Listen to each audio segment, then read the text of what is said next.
All right guys, welcome back to the channel. As you can see, we are back in the shop again today. So the last video or so has been a lot of jumping around. I've had a bunch of random crap going on. Hopefully today we will be wrapping up most of the little projects and stuff I have going on. That way we can go ahead and move on to something else. So as you can see here, the battery shutoff switch has been mounted up. I had to drill a hole in the roll pan, which I didn't really want to do, but oh well. The hole is pretty clean. It's good to put some painter's tape or something of the sort over it so that it doesn't get the paint chips or whatever don't flake away. But need to try to find a grommet that'll fit that hole. Probably have to drill it out just a little bit bigger to get a grommet in and go around the rod for this shutoff. But as you can see, battery's on, battery's off. So anyways, so as you can see, this here is pretty much the entire battery routing setup, or however you want to say it. Not really particularly happy with how this wire here loops around. Would like to try to change that up a little bit, but for now it works, so we're gonna let it ride. As you can see, the rod just runs under, goes straight to the disconnect up here. When you pull on it, it'll pull that lever, and now the truck has power. Now it doesn't. So it works pretty good. The only thing I'm probably going to change going forward, which isn't anything major, but this Optima, I don't know if it's just this battery, which Trevor seems to be the same way, so I don't know if it's all Optimas, but they're a piece of junk and will not hold charge. So what I'm probably going to do is, since we have side post here, probably going to take and run a wire from here up into the bed. That way I can hook the battery charger up inside the bed up top, so I don't have to climb under the truck every time to just keep the maintainer on it all the time. As I've said before, I actually have an Optima battery maintainer. From the little bit of research I've done, and I'm not an electrician, so I don't understand this stuff completely, but an Optima battery has to be charged a certain way. If not, you can mess it up. So that charger was only like, I don't know, $95, $99, something like that. So I figured it's a good investment. I don't have to worry about jumping the truck anymore. I just leave that on it, keep the battery maintained, leave the shutoff switch off, and whenever I get ready to drive the truck, all I have to do is flip the switch, get the truck back running. So that's what we're doing for now. But yeah, overall, that wasn't a bad job at all, doing that shutoff switch. It was more or less aggravating, just trying to figure out how to route the wires in a way that I liked. But anyways, it's done. The only thing left is I'm going to pull the linkage back out and paint it black, just because I don't like the way it looks. The rod that comes with the kit, it's like I want to say it's like 18 inches long, aluminum solid rod, which is nice, but it wasn't long enough to reach where I needed it to. So I found a piece of, I think it's stainless tubing is actually what it is. And so I welded a nut to each end and use that as the new rod, new linkage, whatever you want to call it, to be able to reach where I needed to. Where it's at now, I think I had to extend it from 18 to 31 inches now, but everything works fine, so it's good to go. But gonna pull that out, paint it black just so it looks a little nicer, blends in a little better, and then we'll move on to the next thing. So as you recall in the last video, we made up this bracket for the shutoffs, or God knows, mine's still all over the place.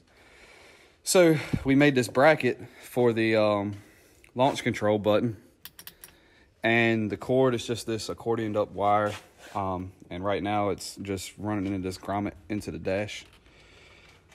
So what we got to do is one of these wires, probably the black one, will be going to ground, and I'm probably just gonna ground it up under the frame or under the dash somewhere. The other wire is gonna run up through the firewall. And I think what I'm gonna do, even though I don't really care for it, I have a couple wires coming out of this place right here. One's the boost tube, and I believe the other was my EGT probe, I can't remember. But gonna come out of there, follow the wires down. They kind of run into the harness. You can see where it drops up out of the wiper cowl right here. Follow that down, and then it has to tie into that connector right there. So essentially, all that's really got to be done is that pin 38 on your C2 harness has to be grounded. That's all it takes for the CSP6 tune to be activated. So running it through a momentary switch, again, what I used is that 6-inch wound up momentary button that I got from Motion Raceworks. So, and I made a bracket for that. So it was really nothing to it. Just run one wire to that. The other wire goes straight to ground. So when it grounds that pin, it'll default to tune 6, which is essentially going to be my launch control tune. So some guys, they'll have a button that they run off of the off the brake pedal. I'm sorry, the brake pedal. And running off the brake pedal, you know, you just hold your foot on the button and the brake pedal at the same time. And when you release the pedal, it'll release the button. Truck will take off, go back to tune whatever you were running previously to keep it consistent. And I mean, I'm sure that works great for these guys. A lot of them are better racers than I am. But just me personally, I don't like the idea of having it there on the pedal, because I can foresee myself now. I'm out in the staging lanes. I've made it to the final round of some race where I'm gonna win a god-awful amount of money, and I don't get my foot on the brake right, and I'm not pushing the button the way it needs to be done, and I can't get the truck to launch how I need it to. It starts spooling up and goes all over the place, and then I launch and end up losing the race because it wasn't consistent. It's a whole lot easier for me just to have my hand on that button on the steering wheel. When I let go of the brake, let go of the button at the exact same time. So that's what I'm gonna try. Again, if it doesn't work, it's no big deal. I can always relocate it. All it is a switch and 2 wires. So we'll figure that out as time comes. I had thought about putting it on the shifter, but the issue is on the shifter, I'm already having to push the lever, pull in the handle, hit switches, everything else with that one hand. My left hand is doing nothing but steering, so I feel like it's simpler to have the button on that left hand. So that's what we're gonna try for now. So may change, may end up not working out, we'll see. But for now, first thing to do, get this wire ran into the harness, and we'll see if we can't get that launch control tune activated.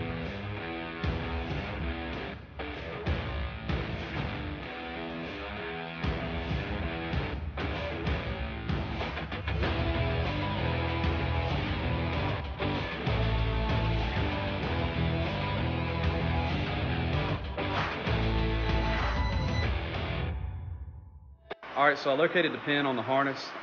There's a little rubber or plastic insert you have to pop out. It's kind of like a space holder, I guess you would say.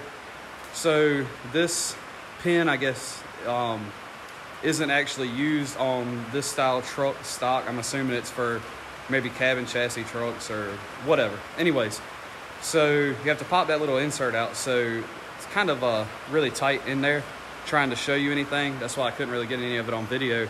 But I do have a spare harness here, so I'll show you what you have to do off of that. So most people have these tools. It's like a real small dentist screwdriver, what they look like. I don't know what they're actually for. I guess electrical stuff, whatever, real small screwdriver. The holes that the pins are in are actually smaller than the smallest screwdriver in there. And I had a couple sets and I never used these things. So what I did was, as you can see, I took and ground this one down where it was really small and would actually fit in the hole. And I had to use a combination of these. I used this one to get the plug moving. Mine was stuck down in there kind of far, so I had to use this to break it loose. And then once it got moved up a little further, that one wasn't long enough, so I had this piece of welding wire I was able to stick in and get it pushed a little bit further out. And after that, use the flat tip on this. And as you can see, the way this little pin sits in there, it's got that little lip on it. So I used the screwdriver to kind of pry that out. It's not in there really tight. It's just really small, and it's in the middle of the harness, so it's kind of hard to get to. All right, so as you can see, this here is the plug for the C2 harness. If you can see here, it's numbered 50, 49, 48, 47, blah, blah, blah. And so you have to count down to find where this pin is at. So it's 38. They're in rows of 10. So you're 50, 49, 48. So you'll be 3 from the end, the second pin inside the harness. So kind of hard to get to. When you're looking at the C2 harness, it's the one on the rear side of the computer, and it would be down 3 in, 2 up. on this harness here. So a little bit aggravating to get to, especially if your harness is dirty like this one. Luckily, the one in my truck is really clean, thanks to Brian and Dan with lateral acceleration. They did a really good job with that harness. Really clean, so easy to work with. As you can see, I kind of popped this one out just to show. There's little red tabs stick down in there, and you can pry them out. And once you get them out, like I showed before, it's just this little red piece, and they're literally just sit in the holes like that there. So I'm still waiting on the new pin to get here. Tracking shows they're supposed to be here today, so I can go ahead and get that wire ran. But what I can do is go ahead and get the wire hooked up to the switch in the truck. Let's see here, somewhere around here. So I do have a plug to be able to put a connector on the end of that harness, and then I'm going to tie it in and run a wire down. I'll probably go ahead and get that knocked out, get the wire ran. I'm pretty sure I have some small wire loom, so I'm going to go ahead and loom that wire. So as I had said, it's going to be coming out of that back harness, so I'm probably just going to get some Tesa tape and run it up that loom and just follow it back where it goes. And I'll probably just trace it right on back up the harness using Tesa tape to tie it to it to keep it somewhat concealed, not visible. I do have some red wire, so I'm going to run the red just so if I ever am looking for that wire, I know that the red is coming from the computer. And then to the ground side, of course, I'll use black wire to run over there. So anyways, I'm going to go ahead and get this wire ran, go ahead and get it connected to the switch under the dash, get all of that taken care of so that once that pin comes in, I can get it hooked up and maybe try this thing out. All right, so got this one harness made up. Got the red wire I went ahead and put inside this real small loom because that's going to run to the harness on the computer itself, or on the C2 harness, I guess you would say. And so I wanted it to be concealed. The black wire is literally just some black wire, but it's going to be shortened up. Right now I've got it a little bit long just because I'm not sure exactly where I'm going to ground it at, but like I said, I'll probably just pick somewhere under the dash to ground it, will be fine. So anyways, yeah, I'm gonna run this wire through the dash. I've got the other stuff to make up the other connector that is going to hook up on these here. So as I said, I'll probably run the red to connect to this white here, and then the black will connect to the other black, run it to a ground up under the dash somewhere. I might go ahead and pop this panel off maybe, just so I can see a little bit better. But anyways, I'm gonna get it grounded under there. I will have to run the harness down through here first. So I'm not sure exactly how I want to do that yet. I may run that down through there, or I don't know, we'll figure it out. But have the connector under the dash, so all I gotta do is plug the two together and be good to go. So anyways, we'll see whenever that other pin gets here, we'll be able to hook it up and give it a shot.